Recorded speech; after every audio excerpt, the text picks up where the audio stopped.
வணக்கம் வணக்கம் வணக்கம். நான் தான் உங்கள் அட்லாண்ட கணேஷ் வந்துவிட்டேன் இன்னொரு கதை சொல்ல. புதுக்கதை புதுக்கதை புதுக்கதை, எப்பொழுதும் மனதில் உதிக்கும் புதுக்கதைகளை உதிக்கும் புதுக்கதைகளை உங்களுக்கு சொல்வது எனக்கு ரொம்ப சந்தோஷமான விஷயம். அதனால் கதை தோன்ற போதெல்லாம் அதை மறந்துடாமல் இருக்க. ஏன்னா ஒரு 10 நிமிஷம் விட்டால் கூட அந்த கதை மறந்து போயிடுது. நல்ல கதை ஒன்று திங்க் பண்ணோமே அப்படின்னு யோசிக்க வேண்டியிருக்கு. அதனால் புதுக்கதை உதயமானவுடன் சூட்டோடு சூடாக உங்களுக்கு சொல்லிடணுன்ட்டு சில சமயம் வெறி வந்துடும். அதனால் இந்த கதையை சொல்லிவிடுகிறேன். இந்த கதைக்கு மூலக்கதை கொடுத்தவர் நமது சூப்பர்வைசர் கணேஷ் அவர்கள். ஜூனியர் கணேஷ்னு பேர் அவருக்கு. கலிஃபோர்னியாவில் இருக்கார். கதை ரொம்ப பிடித்தவர். கதைகளை படித்து ரசித்து எல்லா கதைகளையும் படிக்கிறவர். ஸ்பெஷலாக நம்ம கதைகளை நம்ம அப்லோடு பண்ணுறதுக்கு முன்னாடி அவர் படித்து நல்லா இருக்குன்னு ஓகே சொன்னாதான் உங்களுக்கு சேரும். அந்தளவுக்கு நம்ம யூனிட்டில் முக்கியத்துவம் வாய்ந்தவர் ஜூனியர் கணேஷ். ஸோ அவர் இந்த மாதிரி ஒரு கதை எழுதினா எப்படி இருக்குன்னு பாருங்கள் அப்படின்னு ஒரு கரு அனுப்பிச்சார்.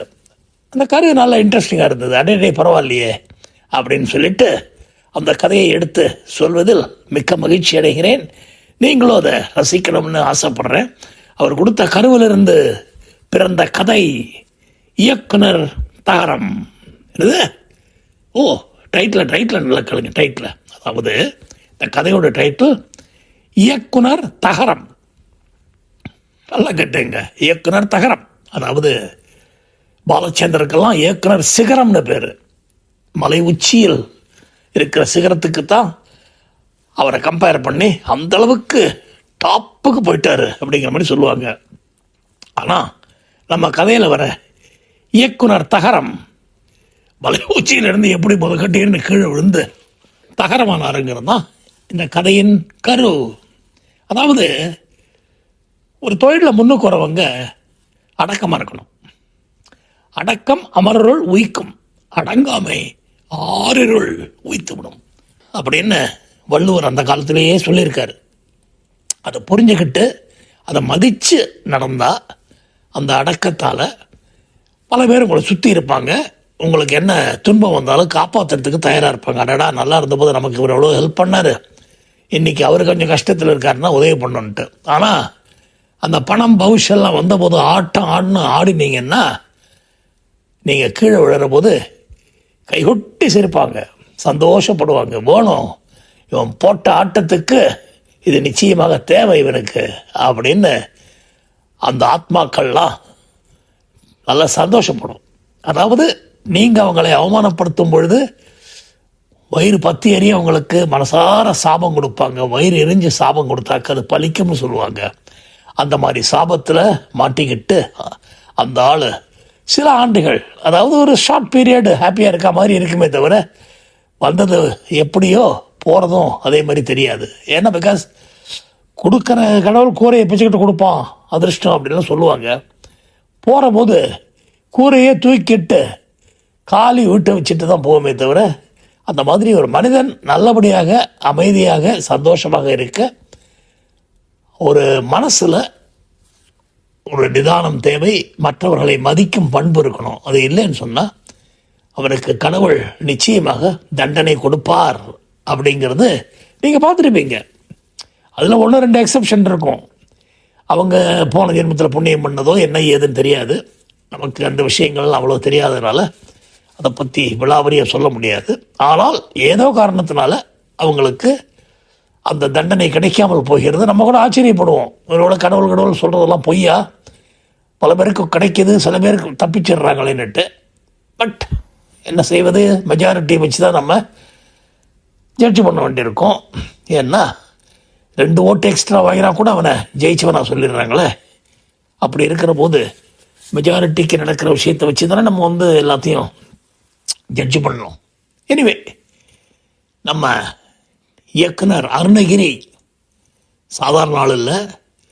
ஒரு 15-17 வயசுலேயே சினிமா பித்து பிடிச்சி சினிமா ஆசையில் கதைகளை எல்லாம் படித்து அதை படித்து இதை படித்து படங்களை போய் பார்த்து அந்தந்த இயக்குநர்களுக்கு லெட்டர் எழுதி இந்த மாதிரி இந்த சீனை நீங்கள் இப்படி பண்ணியிருந்தா இன்னும் பிரமாதமாக இருந்திருக்கும், அப்படி பண்ணியிருந்தா அப்படி இருக்கும் இப்படி இருக்கும்லாம் சொல்லி போக அவருக்கு எப்படியாவது ஒரு இயக்குனர் ஆயிடணும்.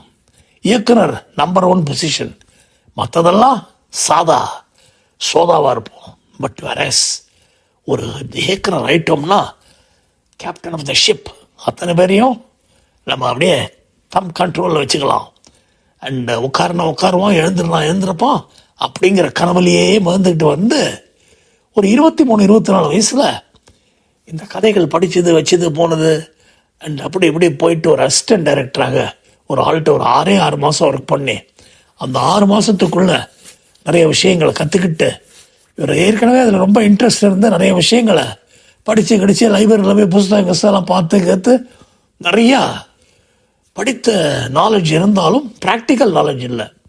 இந்த பெரிய டைரக்டர்கிட்ட வந்து கையில் காலில் விழுந்து கெஞ்சி கூத்தாடி அவங்க அண்ணன் வந்து எப்படியும் அசிஸ்டண்ட்டாக சேர்ந்துக்கு அவருக்கு வேணுங்கிற சிஸ்டேஷன்லாம் பண்ணி கொடுத்து ஒரு 6 மாதம்தான் கூடவே இருந்து பார்க்குற போது பல விஷயங்கள் புரிஞ்சிருச்சு. ஆஹா, இதுதானா லுக், இப்படி இருக்கணும் அப்படி இருக்கணும் இப்படி இருக்கணும், காட்சிகள் நம்ம மனசில் வரதை அப்படியே உருவப்படுத்த கரெக்டான ஆர்டிஸ்ட்டை போட்டு அவங்களுக்கு பொசிஷன்லாம் கொடுத்து இப்படி எடுக்கணுமா படத்தை அப்படின்னு சொல்லிட்டு எல்லாம் புரிஞ்சுக்கிட்டு கற்பனை கோட்டையில் அப்படியே ஒரு படத்தை ஓட்டி பார்த்தா 2 ஹவருக்கு அவருக்கு படம் பண்ண முடியுது.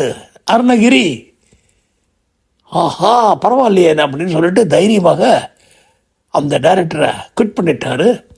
அந்த படத்தை அந்த டைரக்டருக்கு கொடுத்த முதலாளி இவரோட ஒர்க்கு இருக்கலாம் வாட்ச் பண்ணி இவருடைய சின்சியரிட்டி 24 மணி நேரமாக இதையே திங்க் பண்ணுறது ப்ளஸ் டைரக்டருக்கு எள்ளுன்னா எண்ணெய் நிற்கிறதெல்லாம் பார்த்து இவரை வச்சு ஒரு படம் எடுத்தா என்னன்னு திங்க் பண்ண சீப்பாக லோ பட்ஜெட்டில் ஒரு படம் எடுக்க முடியுமா தம்பி அப்படின்னு ஒரு நாள் தனியாக இருக்கிறபோது கேட்க, என்ன சார் அப்படி கேட்டீங்க, இன்றைக்கி இருக்கிற டிஜிட்டல் வேர்ல்டில் சந்தோஷமாக வீடியோ கேமராவை வச்சே அந்த கேமரா விலையே $6,000-7,000 தான்டா சார், அதை வச்சு ஒரு படம் எடுத்தாக்க உங்களுக்கு செலவே கிடையாது, புதுமுகங்களை போட்டு எடுத்தா 30 லட்சத்தில் நான் ஒரு படத்தை எடுத்து கொடுத்துட்றேன் சார், ரிலீஸ் பண்ணுறது உங்கள் பொறுப்பு சார் அப்படின்னு சொல்ல அவருக்கு ஷாக்கு மேலே ஷாக்கு. ஏன்னா கிட்டத்தட்ட 4.5 கோடி செலவு பண்ணி இந்த படத்தை எடுக்கிறாரு. அந்த டைரக்டர் ஒரு பெரிய டைரக்டர்னா ரொம்ப ஓஹோ டைரக்டர்லாம் இல்லை, பட் ஓரளவுக்கு 1-2 வெற்றி படங்களை கொடுத்தவர், அவரை நம்பி எடுக்கிறாரு. கிட்டத்தட்ட 4.5 கோடி, அதுக்கு மேலே அவர் சம்பளமே கிட்டத்தட்ட 50-60 லட்சம் கொடுக்குறாரு டைரக்டருக்கு. இந்த பையன் என்னன்னா 30 லட்சத்தில் ஒரு படத்தை கொடுத்துட்றேன்னு சொல்கிறாரு அப்படின்னு சொல்லிட்டு அருணகிரிக்கு வாய்ப்பை கொடுத்து விட்டார்.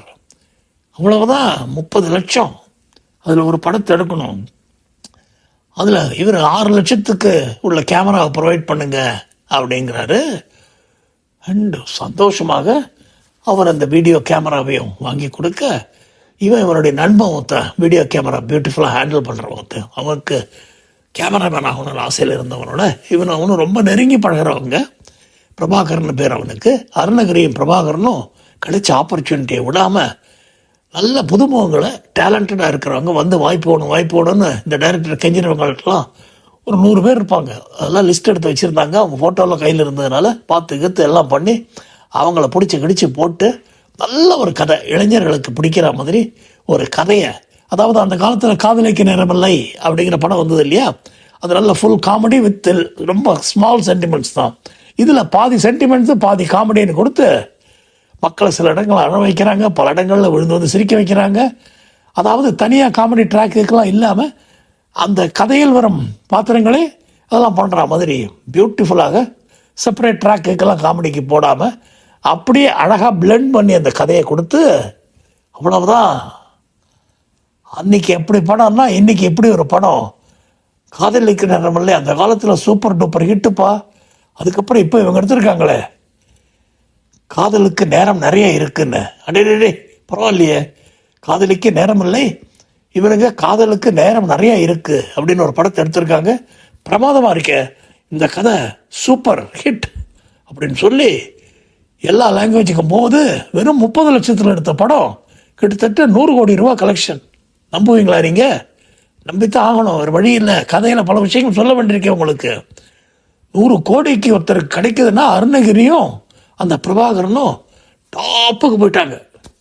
30 லட்சம் 100 கோடி 30 லட்சம் 100 கோடி இதுதான் டாப்பிக்கு. பேச்சு இண்டஸ்ட்ரி ஃபுல்லாக மக்கள்லாம் வியந்து பார்த்து நம்ம கொடுக்குற 150-200 டிக்கெட்டுக்கு இவ்வளோ பணம் வருமா அவங்களுக்கு அப்படின்னு ஆச்சரியப்பட ஃபாரின்கிறன் எல்லா இடத்துலையும் ஓவர் நைட் அருணகிரியும் பிரபாகரனும் பிரபலமாக சூப்பர் டியூவல், 2 பேரும் அசைத்திட்டாங்க, இண்டஸ்ட்ரியே கலக்கிட்டாங்கலாம் சொல்லி பேர் வருது, அமக்களமாக வருது. அவ்வளவுதான்.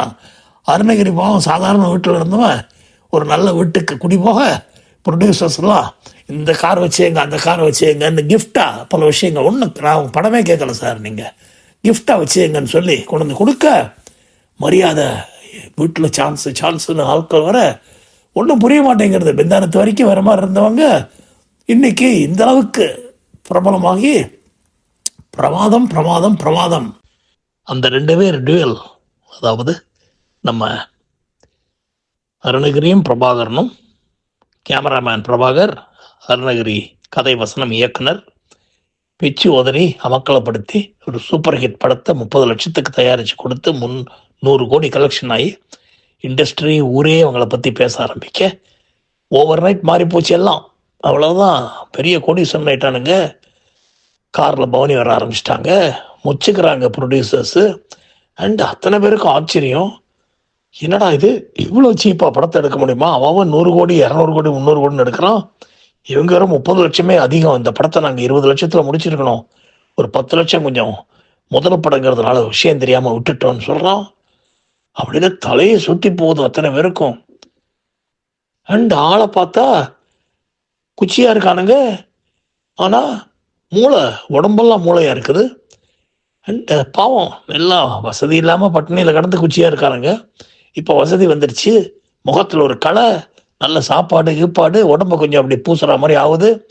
அண்டு அவங்கள சுற்றி எனக்கு வாய்ப்பு உனக்கு வாய்ப்பு, அவங்க இவங்கன்னு கெஞ்சுறவங்க. அருணகிரிக்கு தலைக்கேறிடுது, தன்னை விட்டா உலகத்தில் யாருமே பெரியவங்க கிடையாதுங்கிற லெவலுக்கு அடக்கம் அமரல் ஒய்க்கம்ங்கிறத மறந்துட்டு ஆட ஆரம்பித்து விட்டான். அதான் இந்த மாதிரி ஆடுறவங்களுக்கு சில சமயம் அதிர்ஷ்டமும் ஹெல்ப் பண்ணுமே. அருணகிரியும் பிரபாகரன் கொஞ்சம் லெவல் ஹெட்டாருமா. அண்ட் அடுத்த ஒரு 2-3 படங்களும் ஹிட்டாக பிடிக்க முடியல. வரிசையாக 4 படம் ஹிட்டு கொடுத்த ஒரே டைரக்டர் இண்டஸ்ட்ரியில் இவர் தான். பல பேருக்கு 2வது படம் சறுக்கும், இவருக்கு சறுக்கலை, பிரமாதமாக கொடுத்தாரு. 2வது கதையை ஹாசியமே இல்லாமல் சீரியஸாக நெஞ்சல் ஒரு ஆலயம் மாதிரி ஒரு படத்தை கொடுத்து அதுலேயும் மக்களை ஈர்த்துட்டாரு அப்படின்னு சொல்லி பெரிய பேர். அருணகிரி இப்போ ரூமில் உட்காந்துக்கிட்டு இப்படி பாட்டில் ஓப்பன் பண்ணாருன்னா சாப்பிட்டுக்கிட்டு தன்னை பற்றி தானே கண்ணாடியில் பார்த்துக்கிட்டு வியந்துக்கிட்டு, சே நானே ஹீரோவை நடிக்க வேண்டியதான், இனிமே எவனையும் நம்பக்கூடாது யாரையும். இத்தனைக்கும் அவங்க புதுமுகத்தை தான் வச்சு எடுக்கிறாங்க. இவர் சொன்னதுதான் சட்டம், உட்காரணும், எழுந்திருக்கணும். ஹீரோயின்லாம் ரொம்ப டஃப். இது பார், ட்ரெஸ்ஸு சில சீனில் வேண்டான்னு சொன்னால் வேண்டாம் தானே சார். இந்த பார், முடிந்த வரைக்கும் கவர் பண்ண வேண்டிய இடத்த மட்டும் கவர் பண்ணுவோம், பாக்கி இடம்லாம் கவர் பண்ணாமல் இருந்தாலும் நடிக்க தயார்னா சொல்லு, இல்லைன்னா கெட் அவுட் அப்படின்னு வார்த்தைகளை வீசி. அண்ட் அவங்க சொந்தக்காரங்கள் சொல்லிடுவார், இந்த படத்தில் நடித்தா அவன் பொண்ணுக்கு நாளைக்கு கோடி கோடியாக கொட்டும், இஷ்டம் இருந்தால் நடிங்க, இல்லைன்னா போங்க, 100 பேர் லைனில் நிற்கிறாங்கன்னு சொல்லி எல்லாரையும் மிரட்டி அதை பண்ணி வாய்ப்பு கேட்குறவங்கெல்லாம், நீ எல்லாம் உன் மூஞ்சிக்கு நடிப்பாடா, உன் கண்ணாடியில் மூஞ்சியை பார்த்துக்கடா போட அப்படின்னு சொல்லி ஒரு 3-4 படத்துக்கு அப்புறம் அவருடைய போக்கே மாற. அதாவது ஆரம்பத்திலேயே அஃப்கோர்ஸ் தன்னை பற்றி ஒரு நல்ல பெரிய அபிப்பிராயம் உண்டு, இருந்தாலும் தனக்குள்ளே இருக்க வேண்டிய விஷயங்களை வெளியில் காமிச்சாக்க எவ்வளோ ஒரு அசிங்கம். அண்ட் பார்க்குறவங்க என்ன நினைப்பாங்க அதெல்லாம் கவலைப்படாமல். ஆனால் அவருக்கு அந்த இருந்த நேரத்தில் அந்த அருணகிரிக்கு பத்திரிகைகள்லாம் கூட எழுதுறதுக்கு கொஞ்சம் தயங்கினாங்க. ஏன்னா இந்த ஆள் இவ்வளோ பெரிய உயரத்தில் இருக்கான், இவன் தயவு என்னைக்காவது நமக்கு தேவைப்படும், நாளைக்கு ஏதாவது ஒரு இன்டர்வியூ அதெல்லாம் கொடுத்தோம்னா யூடியூப் சேனலில் பிச்சுக்கும், அதே மாதிரி நம்ம தான் முதல் இன்டர்வியூ எடுத்தோம்ல வரணும், அதனால இவனை பகைச்சிக்க கூடாதுன்ட்டு ஒரு 5-6 வருஷம் பகைச்சிக்காமல் இருக்காங்க. அதுக்குள்ள படங்கள் வந்து போய் ஏதாவது நிறைய படங்கள் ஹிட் ஆகுது, ஏதாவது எல்லாம் ஆகுது. கடைசியில் ஒரு படம் சறுக்குது. அதுவும் யார் படம்? பெரிய நடிகர்கள் ஒருத்தர் 2 பேரும் அப்ரோச் பண்ணி, பணமே வேணாம், உங்க படத்தில் நடிக்கணுங்க, அதான் ஆசை சொல்ல, இவனும் அப்படியே கால் மேல கால் போட்டுடா, என்ன ஒரு ஆசைப்படியா, படமே வேண்டாம் நம்ம படத்தில் நடிக்கணும்னு. எங்கடா போயிட்டே நீ? இயக்குனர் சிகரம்லாம் ஒருத்தர் இருந்தாரு, நான் தாண்டா ரியல் இயக்குனர் சிகரம், எவரெஸ்ட் உச்சியில் இருக்கேன் பார் இண்டஸ்ட்ரியில, நினைச்சா பாம்பேல பிரேக்ஃபாஸ்ட் சாப்பிட்டுட்டு அங்கேருந்து ஹைதராபாத்தில் இறங்கி லஞ்சு சும்மா காரசாரமாக சாப்பிட்டுட்டு நைட்டு டின்னருக்கு வீட்டுக்கு வரேன். அந்த அளவுக்கு எவனோ டிக்கெட்டை போடுறான், எவனோ செலவு பண்ணுறான், எவனோ சாப்பாடு வாங்கி கொடுக்குறான். இதை விட மனுஷனுக்கு என்ன வேணும் அப்படின்னு சொல்லி பொண்ணுங்கள்லாம் தவம் இருக்கு என்னை கல்யாணம் பண்ணிக்க அப்படின்னு சொல்லி ரொம்ப ஏழையாக ஒரு பொண்ணை பார்த்து அடித்தாலும் உதைச்சாலும் திட்டினாலும் என்ன பண்ணாலும் வாங்கிக்கிற மாதிரி இருக்கிற ஒரு பொண்ணை செலக்ட் பண்ணி இவதான் என் ஒய்ஃபு, இந்த மாதிரி பெண்ணுக்கு தான் வாழ்க்கை கொடுக்கணும் என் லட்சியம் எல்லாம் சொல்ல எல்லாம் மிரண்டு போயிடுறாங்க. அந்த பொண்ணுக்கு அடிச்சது ஜாக்பாட்டு. ஆனால் வீட்டில் வந்து அடிமையாட்டம் இருக்கணுங்கிறது அது தெரியாத பாவம். அந்த மாதிரி ஒரு பொண்ணை வேற பிடிச்ச கல்யாணத்தை பண்ணிக்கிட்டு அந்த பொண்ணை இவ்வளோ சொல்லி பார்க்குது, இப்படிலாம் இருக்காதீங்க, தப்புங்க, நல்ல மனுஷனாக இருக்குலாம் சொல்லி பார்க்குது. சொன்னவொன்னே பழையர் போடே அப்படின்னு சொல்லிட்டு அப்படி ஒரு அகங்காரம் ஆணவம் இதெல்லாம் சேர்ந்து மனுஷனாக இருக்க ஆண்டவன் எவ்வளோ நாள் தான் பார்ப்பாரு. கரெக்டாக 8-9வது வருஷம் அடி இடி மாதிரி விழ ஆரம்பிக்க 3-4 படம் கண்டினியூஸாக ஃபெயில் ஆக அவ்வளவுதான் கழுவி ஊற்ற ஆரம்பிச்சிட்டாங்க இவனை அருணகிரிய. இப்படி ஒரு இயக்குனரா இவரெல்லாம் எப்படித்தான் இயக்கிறான் தெரியல. வேற யாரும் உதவி பண்ணி தான் இவனுக்கு அந்த மாதிரி நல்ல படங்கள்லாம் கொடுத்துருக்கான். சொந்தமா தலையில முடி மட்டும்தான் இருக்கு, மூளை சுத்தமா கிடையாதுன்னெல்லாம் சொல்லி கேவலப்படுத்த அவ்வளவுதான் நொந்து நூடுல்ஸ் ஆகி 24 மணி நேரம் பாட்டில் கைமாக கல்யாணம் பண்ணிக்கிட்டு வந்த பொண்ணு கதறி கையில காலில் விழுந்து குடிக்கிறது நிறுத்த சொல்லி எல்லாம் பண்ணுது. அவ்வளவுதான் எம்ஆர் ராதா நம்ம ரத்த கண்ணீர் படத்தில் இருக்க மாதிரி ஆயிட்டர் ஹீரோ. பாவம், மனித உடம்பு எவ்வளவுதான் தாங்கும். பொண்டாட்டி பாவம் அடி உதையெல்லாம் தாங்கிக்கிட்டு இருக்கா, இருந்தாலும் புருஷன் திருந்திருவான் நல்லா ஆயிடுவான்னு சொல்லிட்டு எவ்வளவோ ட்ரை பண்றா. சொந்த படம் எடுத்து நான் மறுபடியும் ஜெயிச்சு காட்டுவேன்னு சொல்லி 3 நாள் சொந்த படத்தை முதல்ல எடுத்து எல்லாம் பண்ணி அதுலேயும் எல்லாம் போக கிட்டத்தட்ட பிச்சை எடுக்கிற நிலைமைக்கு வந்துட்டாங்க. ஒன்றும் புரியல, என்ன செய்யுதுன்னு தெரியல. எலும்பு தோலும் ஆயிட்டான் நம்ம அருணகிரி. ஒரு 1000 தடவை கிரிவலம் போயிட்டு வந்த மாதிரி பாவம் அருணகிரிக்கு அறிவு அப்பதான் கொஞ்சம் கொஞ்சமா வர ஆரம்பிச்சுது. ஆஹா, தப்பு செஞ்சிட்டோம்னு முதல் தடவையா மனைவியை அணைச்சிக்கிட்டு அவ தோல்ல சாஞ்சு கதறி ஆள ஆரம்பிச்சான். நான் பண்ண இதெல்லாம் பெரிய தப்பு, எத்தனையோ கோடி 40-50 கோடிகளை தொலைச்சிட்டேனே. ஒரு மனுஷனுக்கு சம்பாதிக்க எவ்வளவு வருஷம் ஆகும். பாவம், எங்க ஃபேமிலியில எங்க அப்பா எப்போல்லாம் வந்த சம்பளத்துல ஒரு 5 லட்சம் சேர்க்கறதுக்கே ஆயுசு பூரா உழைப்பாரு. அது கூட கிடைச்சாதான் நிச்சயம். சர்வசாதாரணமா தூக்கி போட்ட 50-70 கோடிகளை இப்படி அழிச்சிட்டேனே. மனிதர்களை மனுஷங்களா நடத்தாம நான் ஒரு மிருகமா இருந்து அவங்கள மிருகமா நினைச்சிட்டேனே அப்படின்னு சொல்லி கதறி எழுதெல்லாம் பண்ண அவளுக்கு கடைசியில தான் வேண்டின தெய்வங்கள்லாம் கை கொடுத்துருச்சுன்னு பரவாயில்லைங்க, இனிமேலாவது நல்லபடியா இருங்க, கடவுள் நிச்சயமா பார்த்துப்பாரு. நீங்க கொஞ்சம் திமிரு பிடிச்சிருந்தீங்க, எல்லாரையும் கெட்ட வார்த்தை சொல்லி திட்டினீங்க வச்சீங்க, அவமானப்படுத்துறீங்களே தவிர வேற ஒன்றும் பெரிய பாவங்கள்லாம் செய்யலைங்க. அதனால தயவு செய்து கொஞ்சம் எல்லாருக்கும் மரியாதை கொடுத்து அன்பா இருங்க, அது போதுங்கன்னு சொல்ல அன்பா இருக்கிறதுக்கு இன்னிலேருந்து உங்க கூட ஸ்டார்ட் பண்றேன்டி. இவ்வளவு வருஷம் வச்சு கல்யாணம் ஆகி உன் கூட நான் படுக்கிறது இல்லை. உன்னை விட்டுட்டு எத்தனையோ தவறுகளை பண்ணியிருக்கேன், எத்தனையோ அழகிகளோட படுத்திருக்கேன். போய் என்னை மன்னிச்சுக்க, நான் திருந்துட்டேன்னு கண்கெட்ட பிறகு சூரிய நமஸ்காரம் பண்ற மாதிரி பண்ணி, ஆனா அப்போவாது புத்தி வந்ததே நான் ஒய்ஃப் நம்ம இந்திய குலப்படி வழக்கப்படி சந்தோஷப்பட கல்லானாலும் கணவன் ஃபுல்லானாலும் புருஷன்ட்ட வருந்தா பாவம். அவன் உண்மையிலேயே ஒரு மாதிரி மனசு கொஞ்சம் திருந்தி வந்து என்ன செய்யலாம் யோசிக்கிற போது கூட இருந்த அந்த பிரபாகரன் பாவம் அவனுக்கு கொஞ்சம் ஹெட்வைட் அதெல்லாம் ரொம்ப இல்லாம லெவல் ஹெட்டாக இருந்ததுனால கேமரா தொழிலில் அவனுக்கு ஓரளவுக்கு தொழில் கிடைச்சிக்கிட்டே இருந்தது. அதுவும் புது டைரக்டர்ஸ்லாம் டிஜிட்டல் எடுக்கிறவங்கலாம் ரொம்ப பிடிச்சது இவனை. அவனும் தன்மையாக நடந்துக்கிறதுனால அவனுக்கு தொழில் இருந்தது. ஓரளவுக்கு இப்படி சம்பாதிச்சுட்டு இவன் குடும்பத்துக்கு எதாவது முடிஞ்ச வரைக்கும் ஹெல்ப் எல்லாம் பண்ணுவான், வைப்பான் போவான். அப்போ அவன் 1-2 டைரக்டர்ஸ்ட்டு சொல்லி, சார் நம்ம பழைய அருணகிரி, ஐயோ அவரா பயங்கரமான ஆளாச்சேப்பா, அவரை பார்த்தாலே அத்தனை பேர் நடுங்குறாங்களே.